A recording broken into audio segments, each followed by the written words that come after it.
Hey everybody, it is me, Vincent, coming to you from Universal Orlando and what I think is going to be a very interesting video today. On my Instagram, I asked you guys to tell me what were some of the biggest Universal myths and mysteries that you wanted solved, and today I'm going to do my best to figure some of them out. So welcome to a Universal Mythbusters episode of VincentVision. Wachow!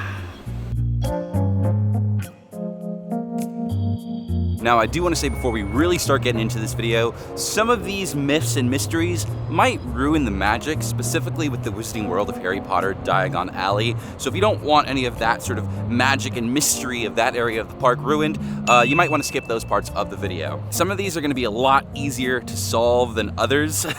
Some of these things might involve having to talk with people who made the ride and things like that, and I really can't do that out here. But I can use the bits and clues that we have in the park to try and come up with the most plausible answer for some of these. So even if we can't 100% confirm if it's true or not, it'll still be a pretty interesting story. Now, the first question I want to try and answer is something that's probably crossed a lot of your minds, and it's related to the bodies of water here at Universal. More specifically, why are the lakes and lagoons inside the park colored and dyed? It's two reasons. Usually the water that they use for the water rides comes from the lagoons of the parks, so they don't want any mechanisms to be exposed in the water. Like, for example, you don't want to see all the different parts under the dinosaurs in the Jurassic Park River Adventure, so they dye the water to hide that kind of stuff. And the second is like chemicals, but the good kind, the safe kind of stuff that they use to make sure the water is clean, make sure it's okay to touch people, keep bugs out, keep bacteria out, keep mosquito eggs from festering in there, all that kind of stuff. And while the lagoons for Universal Studios and Islands of Adventure are man-made and all the water comes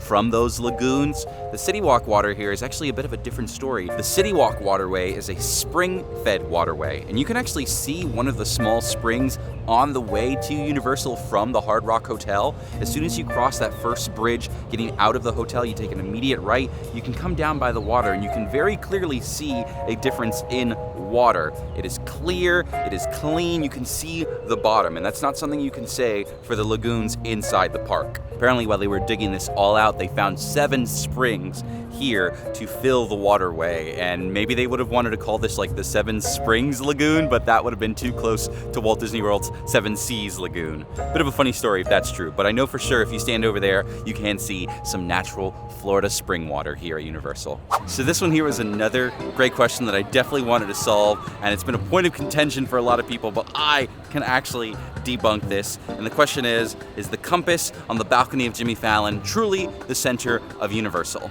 So for those of you who may or may not know, the Jimmy Fallon ride has this really cool thing called the Studio Tour, where they can actually take you through the 30 Rock building with one of the team members, and they'll show you fun facts, take you through the display room, and sometimes if they're able to, they'll actually take you up onto the private balcony of the Jimmy Fallon ride, which you might have seen. It's right above the restrooms near the ride. It's a balcony that they use for private events, whenever there's Mardi Gras concerts going on. It's a way for like true VIPs to be up on the second level and watch whatever concert is happening. But up there is a compass on the ground, and a lot of the times when team members bring you up there, they will tell you that this is the center of the universe, the center of the 2 parks. I have been to the 30 Rock in New York City. I have been to the building that this building is based off of, and as soon as I went up there for the first time, I looked on the ground and I saw a compass, and all my questions were answered. That compass is not the center of Universal.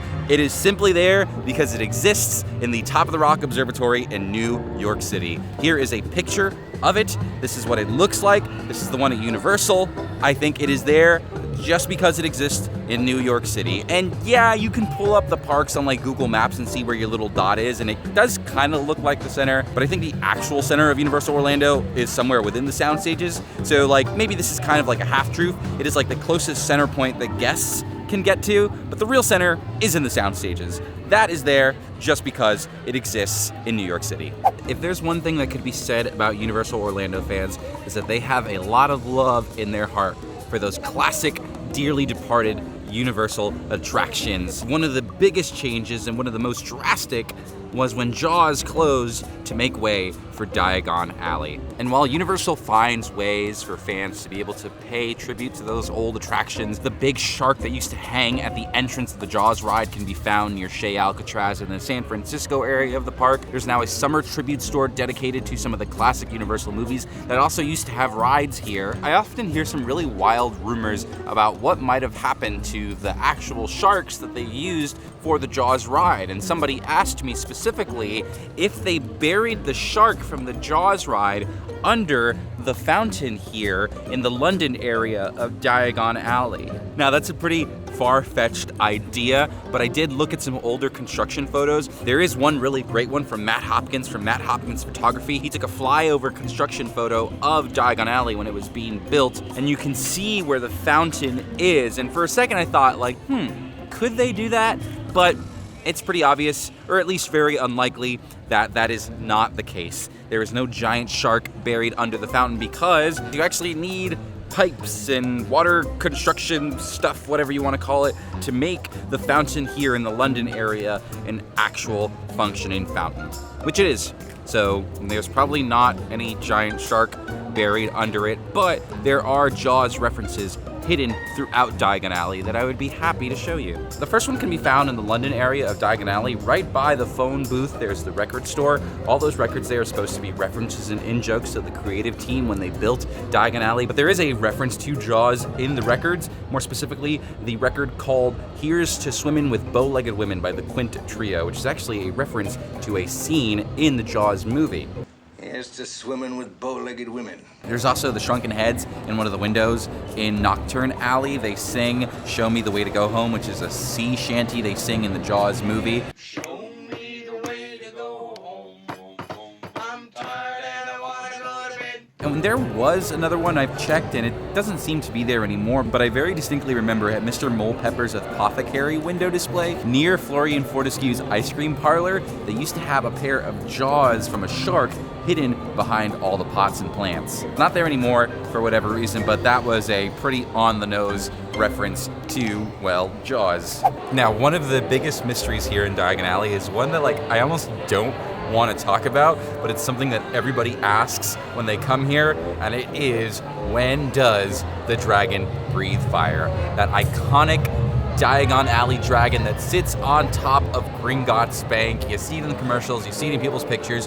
People want to know, when does it breathe fire so that I can get the best picture and video? It almost feels like a cardinal sin to even reveal this, because if you ask any of the team members in Diagon Alley, they will never tell you. I actually got into a really heated argument with some random woman on Facebook because of the dragon, where she insisted that it was truly random, and I don't believe that. So while I don't really want to flat out reveal how often the dragon actually breathes fire, I'm just going to show you guys clips of the dragon breathing fire, and then the time on my phone every single time it does it.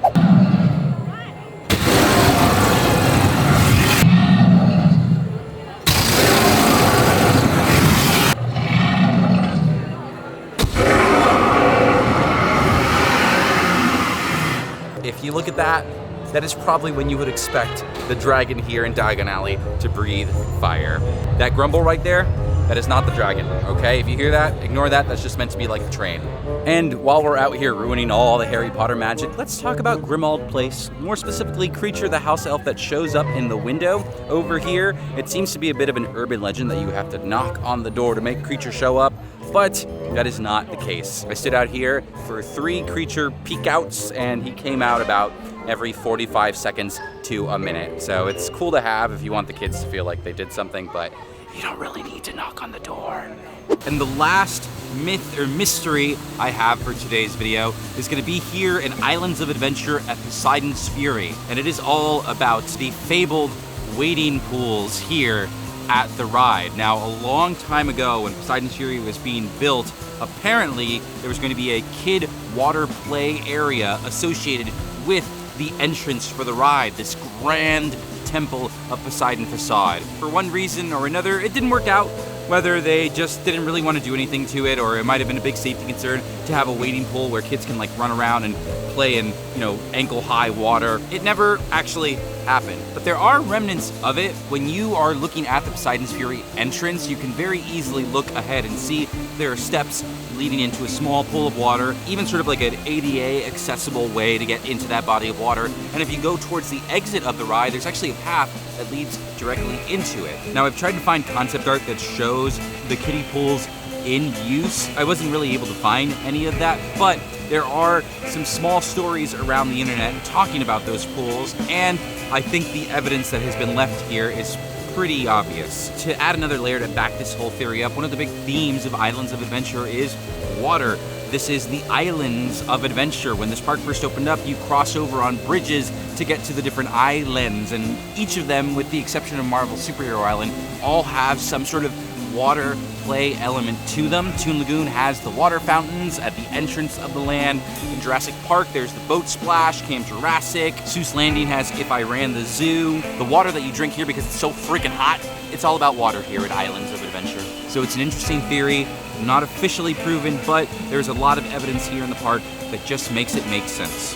Woo! That is all I've got. Thank you so much for watching another Vincent Vision. Thank you for joining me on this myths and mysteries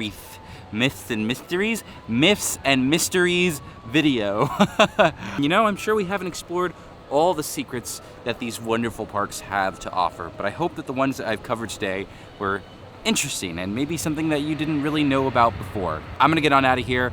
It is freaking hot. I want to jump into the beautiful spring well water of the City Walk waterway here, but I can't do that, so I'm just gonna have to settle for going home and taking a nice cold shower instead. Thank you guys for watching another Vincent Vision, and I will see you at the next one. Bye-bye.